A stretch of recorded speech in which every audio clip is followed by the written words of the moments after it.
This episode of the Beauty Industry Podcast was brought to you by Forest Salon Software. Join 6,000 plus happy salons using Forest to increase bookings and revenue today.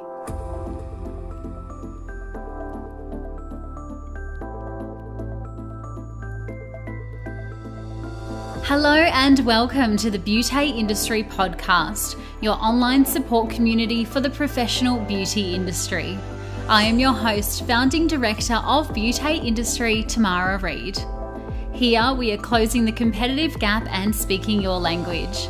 This is a platform created and dedicated to the professional beauty industry, valuing community over competition. We serve to help connect you with inspiration from industry experts, expand your knowledge through educational pieces, and bring you the latest in product and technology innovation. This is Beauty Industry. Today's guest is Sam Allen, National Academy Coordinator for Advanced Skin Technology. Sam is a dermal clinician and beauty therapist driven by a passion for education. With a focus on empowering others to develop confidence and expertise in their field, her current role allows her to contribute to the delivery of vocational training at a consistently high standard through the development of educational tools and protocols to support the clinical team at Advanced Skin Technology. Prior to joining AST, Sam delivered both undergraduate and postgraduate vocational education in the beauty therapy industry before completing her dermal therapy degree at Victoria University. Her clinical skills were strengthened by working for a number of years as a dermal clinician with a leading plastic and reconstructive surgeon. Today, Sam and I talk about how she navigated her way into one of the industry's most sought-after roles and to travel down the pigmentation pathway, understanding further education on pigmentation, including the melanogenesis pathway, questions for consultation, lifestyle triggers, and active ingredients we should be looking at when treating pigmentation, as well as treatments that we can direct our clients to. For all of those aspect lovers out there, be sure to tune in to the end of the conversation as Sam shares with us a sneak peek of an exciting new product that's soon to be released. Here's Sam and I for Beauty Industry. Sam Allen, welcome to the Beauty Industry Podcast. Oh, Tamara, thank you so much for having me. I'm really happy to be here. Likewise in having this conversation with you today. Sam, I would love to find out, we ask all of our guests who jump on the podcast when and how they entered into the professional beauty industry. And I'd like to start there with you today. Oh my goodness, it feels like it was such a lifetime ago. And it was, I will confess, it was 27 years ago that I entered into the industry. And to be honest, I fell into the industry. I finished high school and didn't really know what I wanted to do. And so I had a gap year of working. And I came across, when I was helping a friend of mine clean out her bedroom one day, the curriculum or syllabus for a beauty therapy college in Newcastle in New South Wales. And I looked at all of the topics on it and I thought, that kind of looks a little bit interesting. And on a whim, I went down to have an interview and find out a little bit more about what beauty therapy was all about as a teenager, and ended up enrolling in the course and fell in love with the industry. That's how I started as a beauty therapist all the way back in the 90s. And what I also noticed from there is that I really loved education. I'd always been toying with the idea of entering into education somewhere before I did beauty therapy. And it just seemed the perfect blend to bring education and beauty therapy together. And that's what I did. Oh, beautiful. There you go. I think that's quite almost worldly of you back then, even before you started beauty therapy, to think about the education pathways, because sometimes as beauty therapists, we come into the industry and then we be a therapist and we're kind of limited as to where we go next. Either we be a manager or open our own salon or continue to work for somebody else. But I love that you already had that education pathway in your mind already. I did. And it's funny that you should say that, because I found throughout all of my career, when I've worked clinically, so once I graduated, I did go and work as a beauty therapist for many, many years and gained a lot of experience. And I often used to have that question, which I think a lot of us do, are you ever going to open your own clinic one day? And I was always very adamant from the outset that that was not where I wanted to go. And I was very fortunate when, with some of my first experiences, I was working in country New South Wales, and my desire to enter into education within the industry prompted me to move down to Melbourne, specifically to get more experience and to have more opportunities within education. Yeah, right. So what kind of roles did you travel through as a therapist, and did you go into management before you went into education? Yes and no. I stayed probably more as senior beauty therapist with small management responsibilities, but I worked in traditional beauty salons, particularly back in the 90s and in country New South Wales as well as in Melbourne. And as I said, I was very strategic. I remember I fell into I seem to have fallen into everything, really. I fell into education. I remember seeing an advertisement in the newspaper for an educator role at a beauty therapy college. And at the time, I had that self-doubt of thinking, I don't know enough. I'm not experienced enough. Am I really the one that could get up there and teach and empower all of these other people to come into the industry? But I thought, what have I got to lose? And I rang this particular college, and the principal and the owner of the college was great at saying, why don't you come in and we'll just have a conversation. And I think my passion for wanting to get into education was what really got me through the door. And she took a chance on me and was a great mentor, and she was the first person to really get me into education. So I was teaching the full diploma of beauty therapy at a Sedesco college for a number of years, and then went into coordinating that department. So that was a great foundation for stepping into education.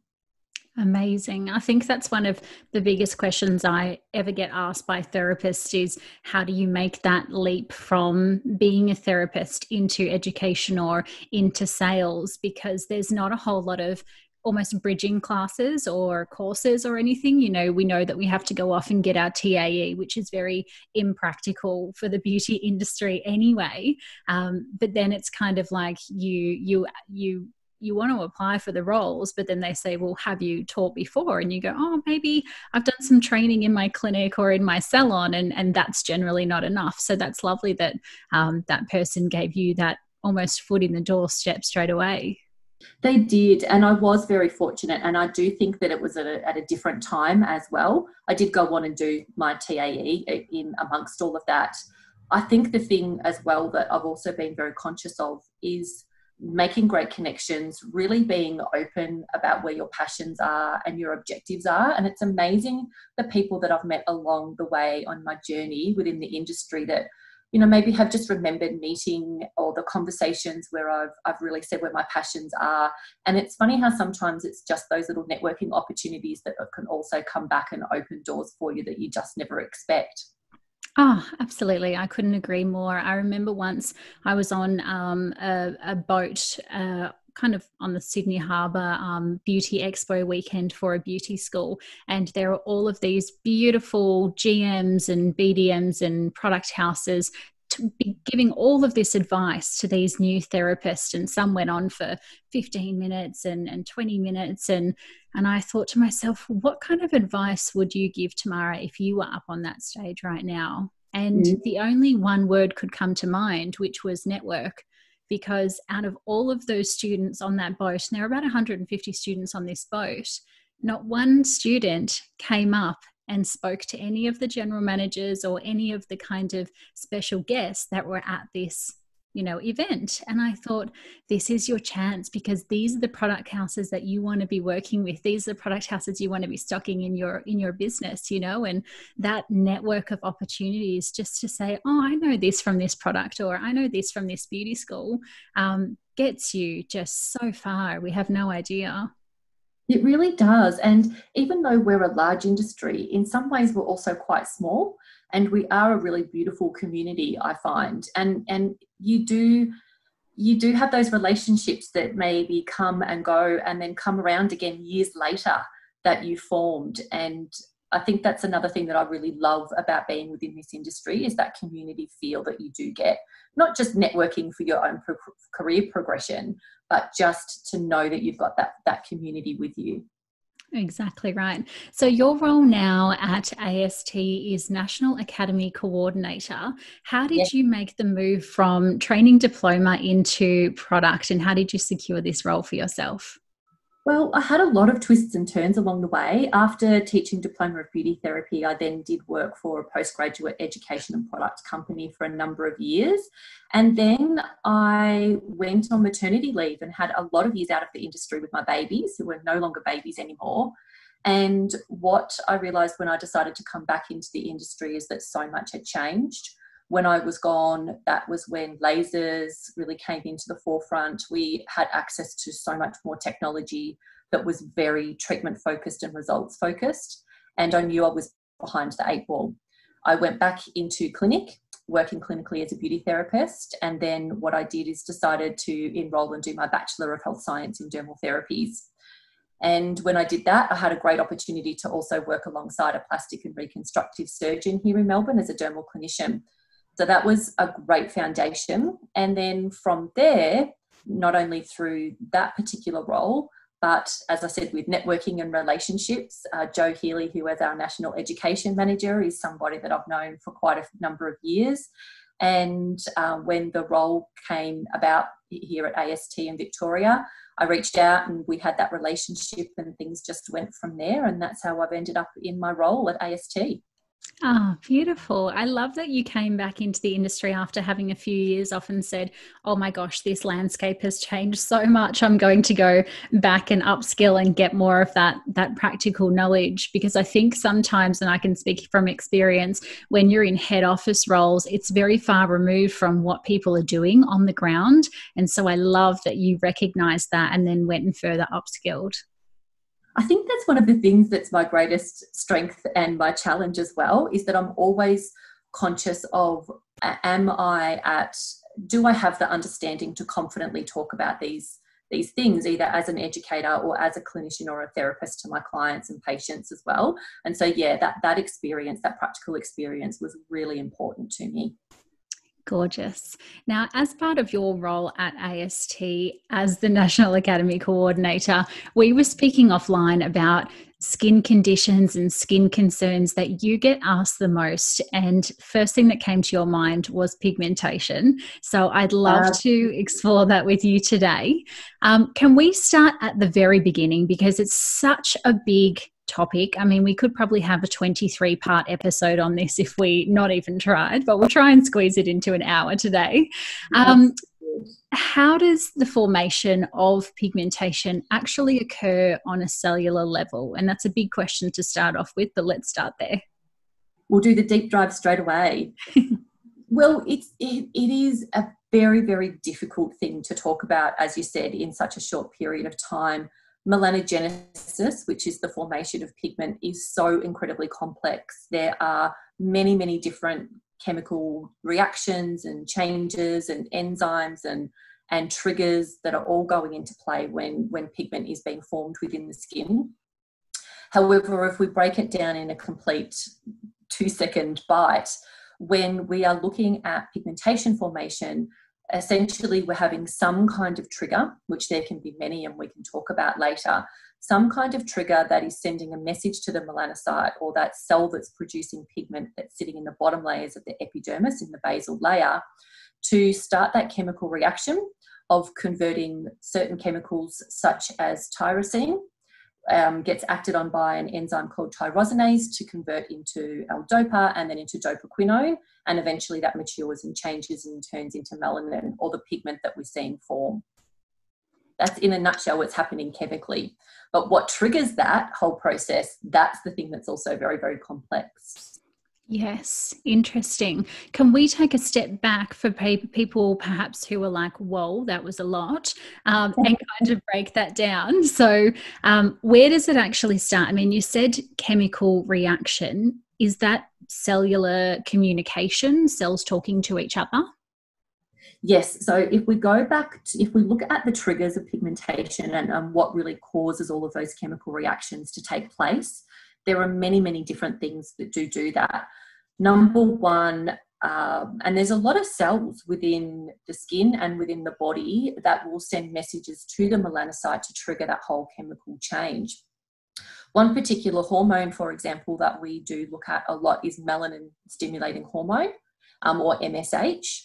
MSH is a type of hormone that's produced. It's quite interesting. It is produced by the pituitary gland, which is an endocrine gland or hormonal gland in the brain. But MSH is also produced and secreted by the keratinocyte, so the cells within the epidermal layer, by the melanocyte itself, and also by Langerhans cells, which are immune cells that we do see wandering around the epidermis, acting like the sentry to make sure that we're kept safe from the environment and any invading antigens or irritants that may come into the skin. So these cells themselves are able to produce and secrete and release melanocyte stimulating hormone. This hormone can then bind onto the melanocyte and trigger that whole chemical cascade that will eventually turn into melanin or pigment formation. Yeah, interesting. I love the topic of pigmentation. Can you talk about that amino acid and then the enzyme? Because I think a lot of therapists sometimes get these words confused and they kind of throw around tyrosinase and then tyrosine, and it's all a little bit confusing. When those two merge and there's that substrate, what actually happens when that merge happens? Well, what you always want to think about, anything that ends in the word "ase" is always talking about an enzyme. And an enzyme is essentially just a molecule that causes some kind of chemical reaction. When we talk about tyrosinase, and in the industry I hear it a lot, we talk about tyrosinase inhibitors. What that really means is that enzyme tyrosinase that's going to trigger the chemical reaction and that conversion of tyrosine, which is an amino acid, into a different chemical structure. Tyrosinase inhibitors are limiting or inhibiting the activity of that enzyme to be able to initiate or cause that chemical change that needs to occur. Interesting. Now, yeah, absolutely. And that's why I think, we'll get on to later ingredients, but a blocker is something that is so important, not so that we're just lightening the surface of the skin, but as you said, we're going all the way back to this little hormone that's being stimulated in the brain, which is producing the pigmentation. So we need to kind of start at the very beginning, not just when we see the superficial pigment on the surface of the skin. I want to ask you as well, I've heard a lot about vitamin B having a big kind of role between tyrosinase and tyrosine kind of permeating together and also making the cell a little bit more permeable for pigment to kind of transfer in and out. Can you clarify that for me? Yeah, I think one thing that it's good to think about, and this is something that we do talk about a lot within our academy, is that there are so many different steps that really happen to then get the end result of pigment formation. And when we're looking at that conversion and that action of tyrosinase, that's only one step in a very, very complex story.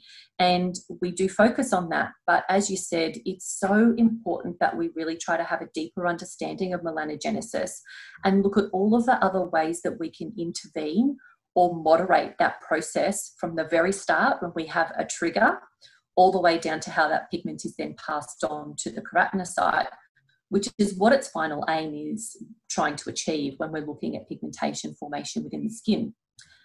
When we're looking at the way that pigment is formed, we need to think about what's triggering that whole chemical process and how we can limit that trigger or that message being sent to the melanocyte in the first place. One thing that we know is that the melanocyte stimulating hormone, particularly from the keratinocyte, is a big trigger, as well as other chemical messengers, not just from the keratinocyte, but we can have peptides, communicating peptides coming from the fibroblast in our dermis that's responsible for making collagen and elastin. We can have communicating peptides coming from our mast cells that produce histamine as well, that can be triggering the melanocyte to increase in its activity. There are a lot of different cells all within the skin that are almost bombarding the melanocyte at different times to say, hey, you need to really increase this production. And so it's looking at what is triggering all of these other cells to increase that response. Number one is the keratinocyte. The primary reason why our melanocyte will produce pigmentation within the skin is to protect the DNA structure within a keratinocyte. because the keratinocyte in particular in the epidermis is the thing that's most exposed to UVB rays and is most damaged by UVB. And the whole purpose of creating pigment is to have those little packages of pigment or melanosome transferred up into the keratinocyte and form a little cap or a little umbrella over the DNA structure and the nucleus so that we can protect it from the damage that's occurring.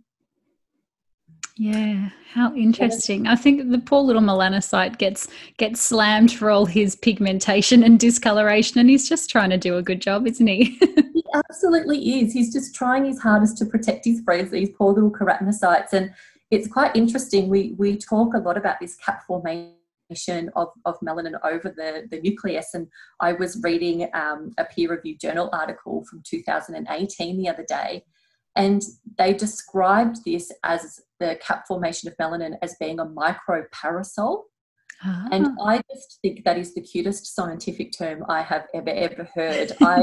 I'm a visual thinker, and I automatically had this little image of a little pink frilly parasol or umbrella sitting over the cap over my nucleus, protecting it from UV. So that's really what we're trying to achieve. We're trying to achieve that little microparasol to protect the keratinocyte.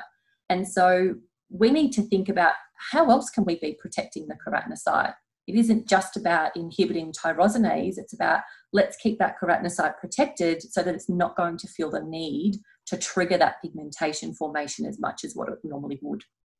Yeah, absolutely. And at the heart of what you're saying there, the nucleus is at the brain of what we're talking about, because that's how the cell functions. So, we do need that protection mechanism from the melanocyte, but when we overdo everything that we're doing in our lifestyle, that's really when that little nucleus is trying really hard to fight for its life, and the melanocyte kind of swoops on in and becomes a little superwoman and tries to protect that, which I love. Yeah, that's exactly right. It is. It's all about our body is so good at trying to protect itself from any kind of damage so that we can live as long as possible and as healthily as possible. And so we need to be thinking about what are we doing to place the skin under stress. And that's a really, really big thing, rather than topical product is amazing, but it cannot be the only thing that we're doing to really keep the skin protected. And I think that's a good point to bring up here as well, because a lot of the time during consultation, therapists will go straight to, okay, so tell me what you're using. And we do skip over, well, what's the client been doing in their previous lifetime? If they're 30, what have they been doing for the last 30 years? Or how do they spend their days? And I think we do always have to look at a lot of what the client's doing, and it is that beautiful two-factor relationship between therapist and client to realign and readjust those expectations, because filters and social media and things, everyone has unrealistic expectations of what we should look like or what a treatment factor can actually produce these days. But it's always in the conversation at the very, very beginning of that treatment pathway with the client that we should kind of say, okay, speaking about this is a cell that comes back to stimulating in the brain, and there are so many other cells that are influencing this one cell. It's going to be a long pathway here. After the break, Sam shares with us why consultation is so important when speaking to clients concerned with pigmentation, ingredients she's finding the most efficient, and what treatments she's loving. But first, a word from today's beauty partner. Community, I know many of you are working on your business at the moment, and perhaps that has involved you thinking about changing software providers and looking at stepping up your marketing game. Well, our friends at Forest Salon Software are offering free setup and migration for a limited time only. This means that you can simply move your software over to Forest for free. And yes, you heard that correctly. Contact the team at Forest today to arrange a free bespoke consultation by clicking the link over in our show notes. Thank you so much to Forest Salon Software for making this episode of the Beauty Industry podcast possible. And now back to Sam. It absolutely is. And I think that brings back to one thing I am incredibly passionate about. And I know that you are too. I have listened to your podcast series on this, which is consultation.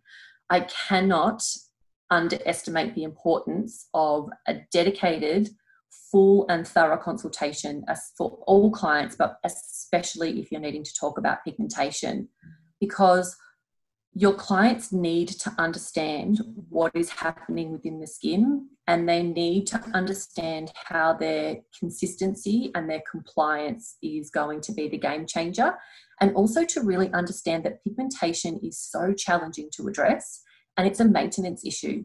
It's not something, we can't give our clients the unrealistic expectation that we can perform these treatments and recommend products and that pigment is going to go and never come back again. And so education, I think, and consultation, understanding what all of those triggers are that need to be moderated as well, is incredibly important.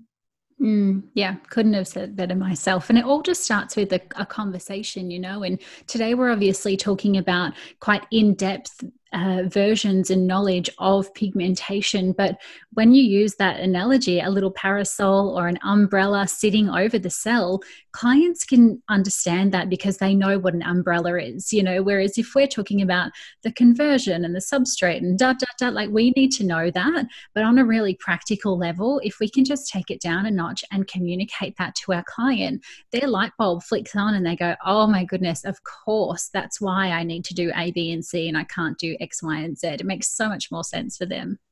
It really does. And it's also highlighting in that consultation that when we start to see pigment, and this isn't just mottled hyperpigmentation such as melasma or solar lentiginous, this is also when we're starting to see a really nice mild tan developing after being out in the sun in the garden. That is a signal that we have sustained DNA damage that our body is now trying to protect us from.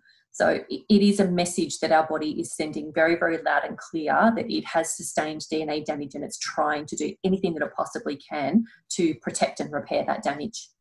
Very, very true. Now, you've chatted to us about the formation of melanin and the pigmentation process, but then once pigmentation is actually produced, there are two types of pigmentation. We have eumelanin and pheomelanin. Can you explain to us the difference between the two, and then what determines which one or both if we're going to get them? Yes.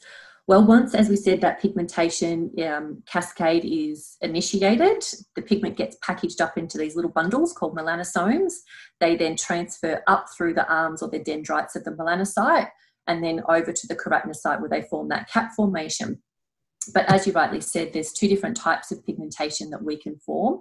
Eumelanin is more of our black or brown type of pigmentation. This is much more effective at protecting the nucleus from UV damage.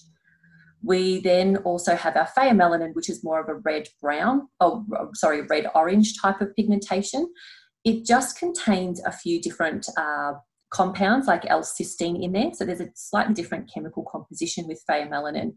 And unfortunately, pheomelanin is not as effective at protecting us from UV damage. Unfortunately, when it comes to the two different types, it's all down to the gene pool. So genetics are really going to be the thing to influence whether or not you produce the eumelanin or the pheomelanin type of pigmentation. Yeah, right. Interesting that you say that the pheomelanin's not as strong or not as efficient as protecting from the sun. And this is why we would see like a Fitzpat 1 or 2 burn more easy or more susceptible to hyperpigmentation, for example. Can definitely see that people that produce more pheomelanin will burn more easily and be much more susceptible to sun damage. I myself am a Fitzpatrick 2 redhead, and so therefore I produce pheomelanin. I don't really produce eumelanin much at all, so I don't have that same level of protection. Having said that, when it comes to hyperpigmentation, things like post-inflammatory hyperpigmentation, for example, it is often the higher Fitzpatrick skin types that do produce the eumelanin that sometimes are more susceptible to that type of hyperpigmentation. So they have their pluses and minuses for both. Yeah, interesting. And also interesting to know that melanin from the very beginning is not just found on the skin, but as you mentioned, it's in the hair, it's in our eye color. There's so many other parts in which we don't even sometimes as a therapist kind of take notice of because we're so busy looking at the skin under the Maggie lamp or the microscope that we forget to look at the hair or, you know, the lip color. There's so many other parts of the body that also produce melanin. Absolutely, eyes and the irises as well. And if you look at, if we touch, which we talked about just before, the Fitzpatrick phototype scale, we often will just look at a client's skin and say, how easily do you burn and do you tan? But if you look at a comprehensive Fitzpatrick scale assessment, there are many questions about, as you said, hair colour, skin colour, eye colour. And there is a scale that really is there to give you a more accurate assessment of what your client or patient's true Fitzpatrick type is.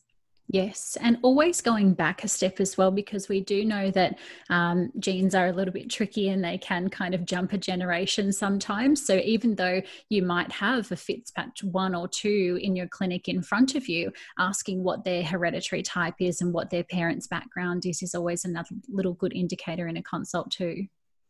So important to ask. And I've seen this firsthand where people you can see and you think, oh my goodness, they are so fair. They are a Fitzpatrick 1 or 2.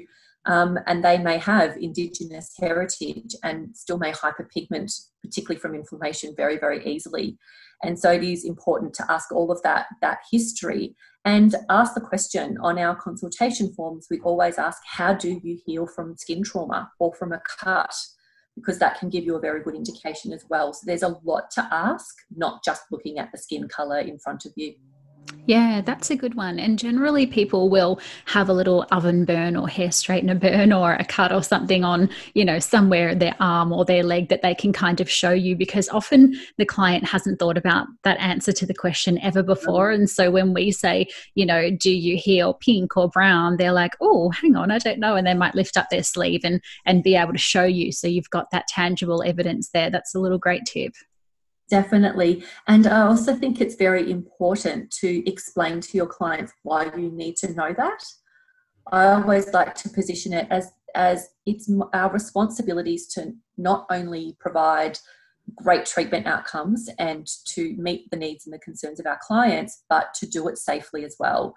Fitzpatrick skin typing is all about involving that as a risk assessment. It's assessing what risks there are so that we can make the appropriate home care recommendations and treatment recommendations according to the risks that we're seeing to make sure the treatment is not just really effective and results driven, but also as safe as it possibly can be. Beautiful. Couldn't agree more. So we've talked there about hereditary and background and then safety of the treatment. And we've touched based on consultation a little bit, but it's such a big topic that I'm such a huge fan of, as you mentioned. Can you speak to what we should be considering when we are consulting our clients who are concerned with pigmentation? The first thing that I think is the most important thing when it comes to pigmentation, we use the term pigmentation quite broadly. Really, it is, for most of us, we're talking about when we use that term hyperpigmentation or the overproduction, or it can be hypopigmentation and the lack of it. But really being thorough in being able to assess the type of hyperpigmentation that we're seeing. And one thing, particularly if you are working with lasers, I would absolutely stress, has your client had some form of medical assessment on the pigmentation that they're coming to you with? Because lesions that are of concern or hyperpigmented areas may not always present the way that you think they should to be suspicious.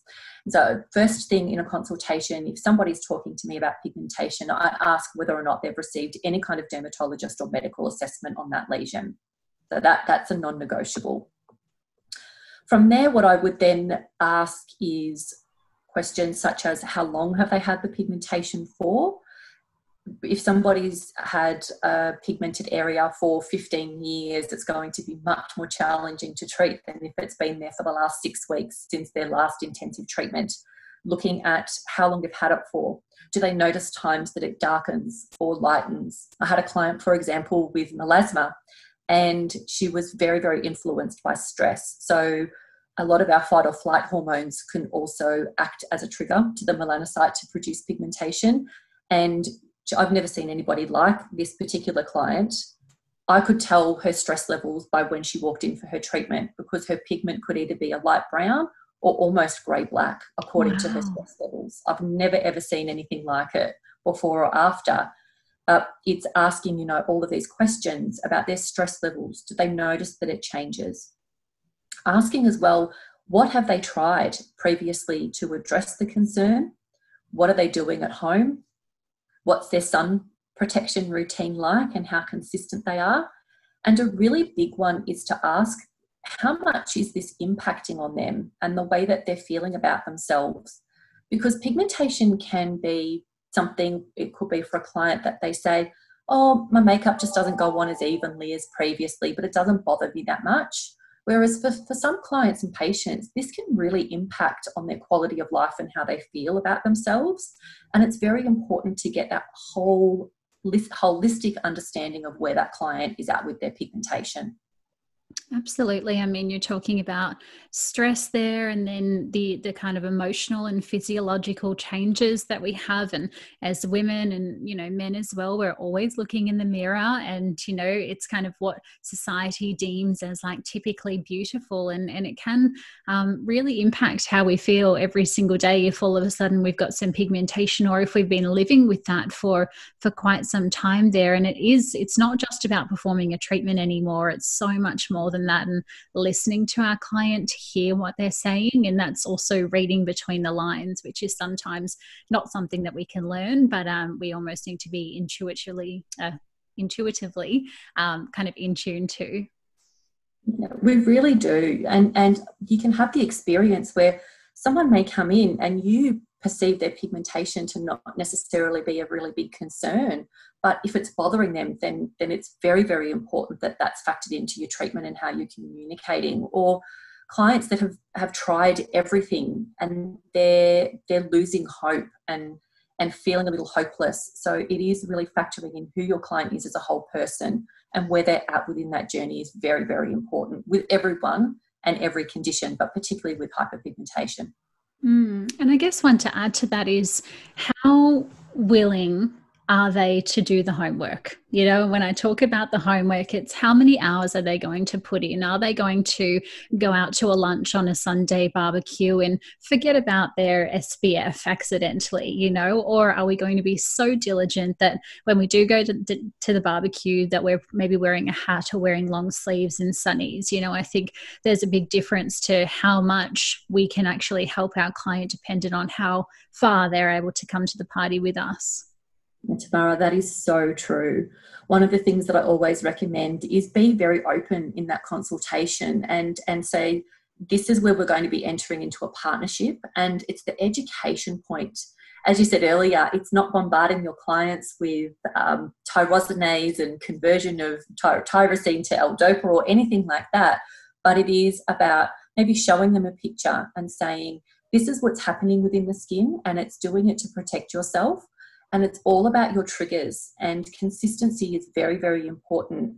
Are you committed? If you're committed, I'm committed, and we can enter into a partnership, but be very realistic. If they're not committed to doing exactly as you said, all of those things they need to do day in and day out, it's going to be very, very difficult to achieve the results. And therefore they need to manage their expectations as much as looking at how you're going to formulate a really effective treatment plan and home care recommendation. Yeah, absolutely. And this is why there can never be a robotic cookie cutter consultation. Every client is so different. I mean, how boring is that to ask every client the same question every single day, 10 times a day? I couldn't think of anything worse. But then, you know, everyone is so different. Our backgrounds are different. Our current concerns are different. Our lifestyles are different. We always need to be really mindful of who's sitting in front of us, what's brought them in, and then how is their concern actually being orchestrated and how has it come to life. Yes, and empower them through that whole journey. I find for a lot of clients, when you do take that time in the consultation to explain and to find out what their individual triggers are, you know, we touched a little bit about, it could be that there's a hormonal component that we can't address from our standpoint. It needs medical intervention. It could be that excessive heat is a massive trigger for them, and they work, at a stove in a restaurant cooking. It is doing that consultation and then looking at empowering them to make those decisions. And I love it when clients come back and say, I was here on the weekend and I remembered that you said I need to be really mindful, not just of applying my sunscreen and being sun protective, but heat also really worsens my melasma. So I was very, very conscious to not get too hot and to take myself back inside where the room was a bit cooler. That empowerment that you can really give them through that to make those decisions is really satisfying as well. And always through education. As I said before, when that light bulb turns on and your client knows why they need to do something, they will do it. And something that you said before, showing them a diagram or an image or a model of the skin, I'm such an advocate for that, because we're all very visual people, and sometimes information just doesn't go into our head by listening to it. So seeing something really can connect the dots for us as therapists. I mean, that's why we have classroom and workbooks and bits and pieces when we're training. Same goes for the client. Sometimes you've got to put yourself in a client's shoes and think, if I was listening to all of this information about melanogenesis and pigmentation pathways, how would I want to be told? And showing a diagram is always such a good way. Definitely. And it's that balance that we have as clinicians and as therapists as well, of understanding the technical complex steps behind a lot of things, but can we confidently translate that into a very succinct, user-friendly description for our clients? And sometimes we can understand the technical information and talk about that really well, but we may struggle with converting that into a very, very simplified version of what it is that we're trying to achieve, or vice versa. And it really is coming together, I think, to have the both, and which is one of the reasons I love education so much, to bring the both together. For sure. Now, speaking about education and prescription, which ingredients are you finding yourself and the therapists that you educate on a daily basis are getting the most efficacy out of the treatment rooms or home care at the moment? Great question. There is so much. We're so spoiled for choice. I think we're really lucky in our industry at the moment. And moving forward, we have access to so many phenomenal cosmeceutical ingredients. One of the things that I do like to think about, and we talk about a lot at AST, which we touched on a little bit earlier, is to really look at ingredients that are not just targeting tyrosinase inhibition, but are targeting a lot of those pathways before and after. Looking at ingredients, for example, that maybe reduce the stimulation on the keratinocyte so that it's not going to trigger pigment formation in the first place. When we look at things, for example, like vitamin C, so L-ascorbic acid is very, very good at doing that, as well as having other brightening properties. If we then look at things, for example, like Rumex occidentalis, I really, really like that as a tyrosinase inhibitor. Also, if we're looking at things like our niacinamide, we love our vitamin B3. Niacinamide is fantastic for melanosome transfer inhibition. So when you're combining things where you're limiting that trigger in the keratinocyte, you're moderating the tyrosinase activity with things like Rumex occidentalis, and then you're minimizing or inhibiting that transfer of pigment from the melanosome to the keratinocyte with things like niacinamide or daisy flower extract is great. I also love to combine that because essentially that pigmentation in an ideal world is being deposited into the keratinocyte, which then moves up through the epidermal layers and sheds off the skin eventually. Combining that with ingredients like lactic acid, just to assist in that movement and shedding of those keratinocytes that maybe have excess pigment deposits. But lactic acid also has its own tyrosinase inhibiting properties as well. So there's just so much. I could spend hours just talking about ingredients. And you're right. I mean, you've got to start, when you have a think about ingredients, you've got to start all the way down at the cellular level. Once we know that the pigmentation is migrating up through the skin, then how are we going to encourage that migration and allow that sloughing off of the dead skin cells to happen in a healthy, happy kind of way as well? So obviously there are so many different ingredients that we can be using at home, but also as well in the treatment room. It's important that we are combining the ingredients that we're requesting our clients to use and prescribing them to use, that we're also doubling up on that where possible and using those as either modalities or as kind of manual treatments in the treatment room. What are you recommending, and what are you seeing again that kind of better result, or any result I think is great with pigmentation, that's actually happening behind closed treatment room doors? It can be difficult to put that into a nutshell because it does depend on the type of pigmentation that we are addressing. Melasma, for example, which is that symmetrical deposit of pigment that can often have a butterfly effect, is hormonally driven, and it also can have a vascular component. So there can be an irregularity in that capillary network. It's quite different to if you were treating solar lentiginous, for example, where there's that build-up in the epidermal layers due to DNA damage from sun exposure. And so therefore, it does depend on what type of pigmentation you are treating. But as a nutshell, one thing that we do really like, that we talk about a lot in our education, is having a thorough treatment planning sequence. We like to talk about 3 stages of treatment planning. So stage 1 or phase 1, which is your strengthening and your priming.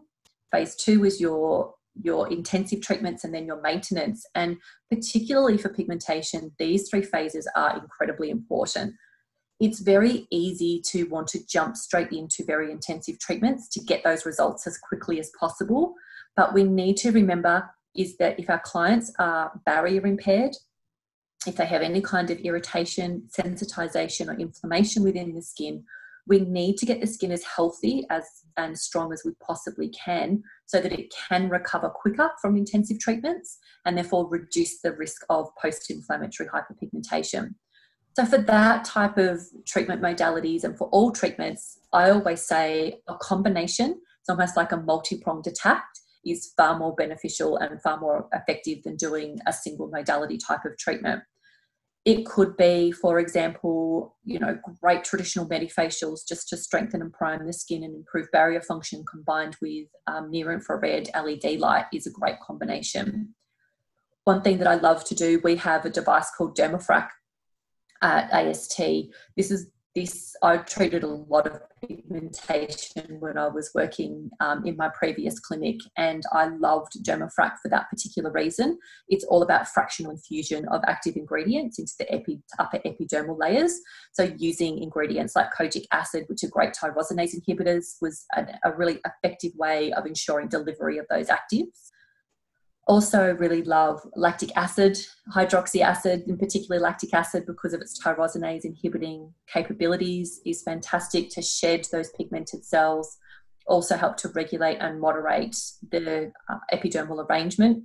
Love it with vitamin A combinations as well. And then, of course, combining that with things like skin needling or microneedling is a big favourite as well. I find, particularly when we're looking at pigmentation, one thing that we haven't touched on is ideally when pigment is formed, it's being deposited into the epidermal layers. But we know when we look at the skin that doesn't always happen. We sometimes get that deposition or deposit of pigment granules within the lower, that sits almost in the basement membrane area of the epidermis, or can even deposit down into the dermis as well. So one of the things that I really like to do with microneedling is fantastic at strengthening the dermo-epidermal junction. And that membrane that connects the epidermis and dermis together, sometimes we underestimate how important that little membrane is. And so keeping that strong, keeping that ridge and those root pegs that attach the epidermis and dermis together, keeping that structure as healthy as it possibly can be, is going to be very, very important when it comes to pigmentation. And that's something microneedling does beautifully. Yeah. Of course, from there, we've also then got laser. So we can't underestimate the efficacy of lasers. There are so many choices that you can choose as well. Whether it's things like laser toning for melasma, that's working a little bit differently to, say, long pulse Q-switch or picosecond lasers, where we're really hitting and targeting and trying to shatter or break up pigmentation in certain areas where we've got freckles and so forth. So long talking there, but in a nutshell, I would say I like to combine a lot of those sorts of modalities, such as your lasers and your microneedling, in with things like lactic acid and vitamin A exfoliation and peels, LED to keep everything strong, and just come at all different angles if you can. Yes. Oh my goodness. I love that. So, 3-phase treatment approach: strengthening phase 1, 2 is intensive, and then 3 is the maintenance. I couldn't agree more, because I've seen so many therapists see pigment and classify it really simply in one treatment, and then go, yeah, let's do laser or let's do peel straight away. And then the client comes in, they paint the solution on the skin, and all of a sudden there's a really fast response, and they go, oh my goodness, that's a 10 out of 10, hot or tingling. And we didn't realize that the barrier needed to be strengthened before it was that intensive treatment. And sometimes this can be frustrating for clients, because they too just want to go as hard as they possibly can, as fast as they can. But if we go straight beyond the strengthening phase and into the intensive phase, we're actually more likely to cause more pigmentation and then start back beyond step 1 than we originally thought. That's right. And it is all again coming back to moderating the risk. And if we know that we have strengthened the barrier and eliminated all of those concerns, we can push the parameters in the intensive phase of treatment a little bit more, because we understand the skin and what it can and can't tolerate. I also think when treatment planning in that way, it takes your client on a journey where they know what's expected. And it's not to say that it can't change, because skin changes from month to month and week to week. And so the treatment plan may change, and that's okay. But what it does is it gives them an opportunity to go along on the journey with you and what you're planning.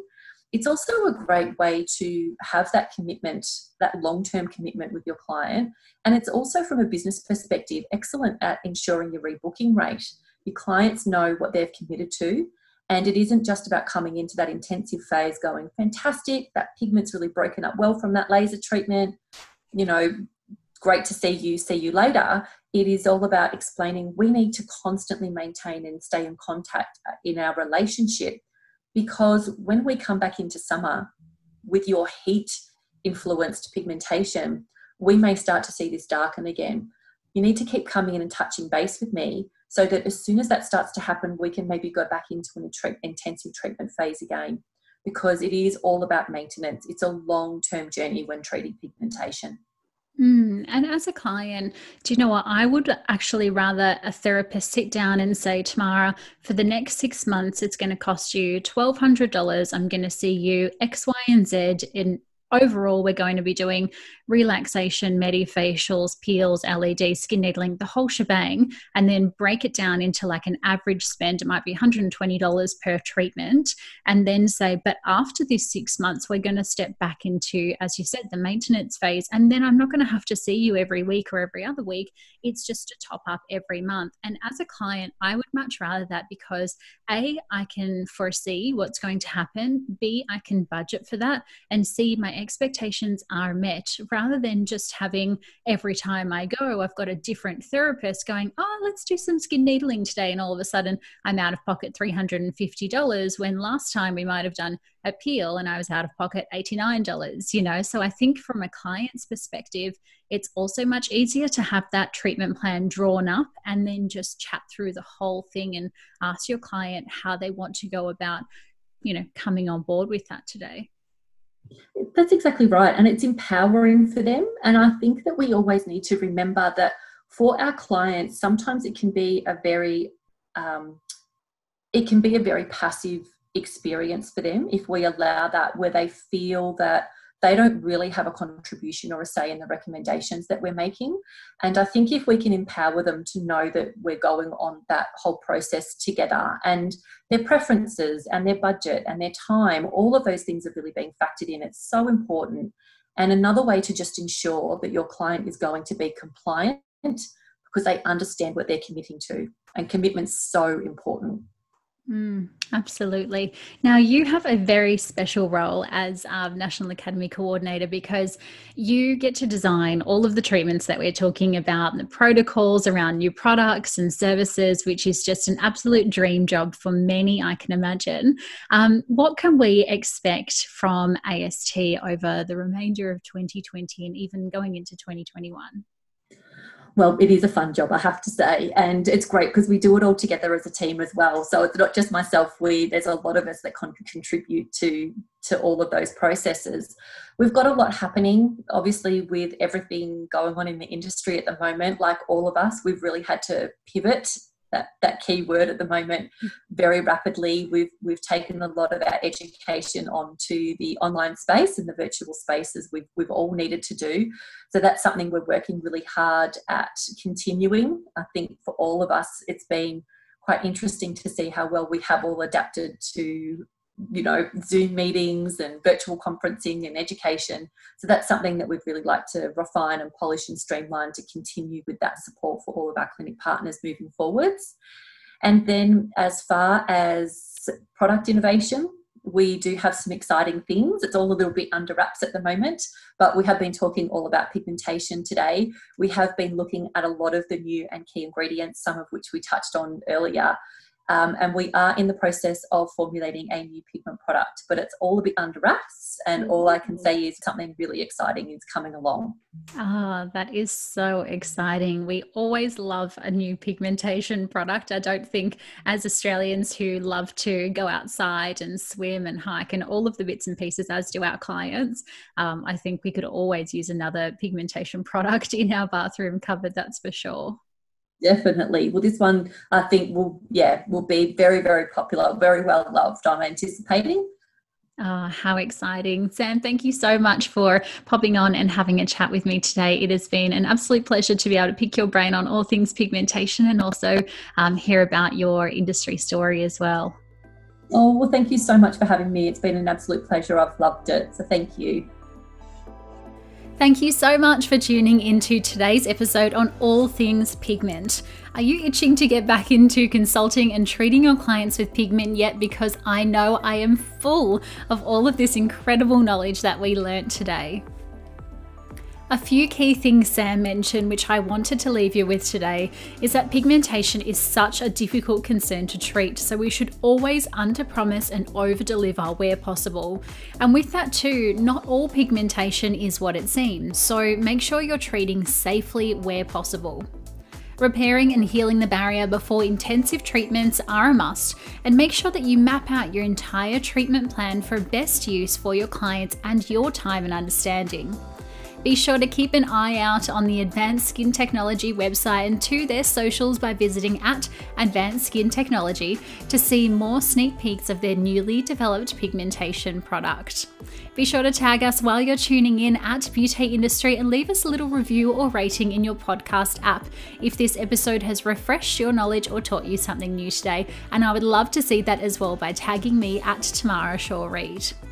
I'll leave you with one of my favourite quotes today from Oscar Wilde: "You can never be overdressed or overeducated."